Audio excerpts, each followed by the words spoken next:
Alloh taolo aytib turibdi. Taqvo qil, ustingdan ham, ostingdan ham barakani beraman deyapti. Meni aytganimdan chiqma, shariat doirasidan chiqma, rizqingga baraka beraman deyapti.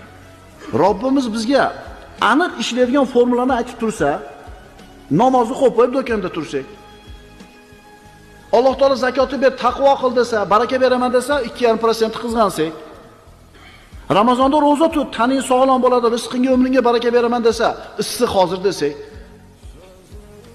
Qoliga lillahil masalul a'la karrani tablitsasi turibdi, qabul qilmayotgan odamga o'xshaymizda.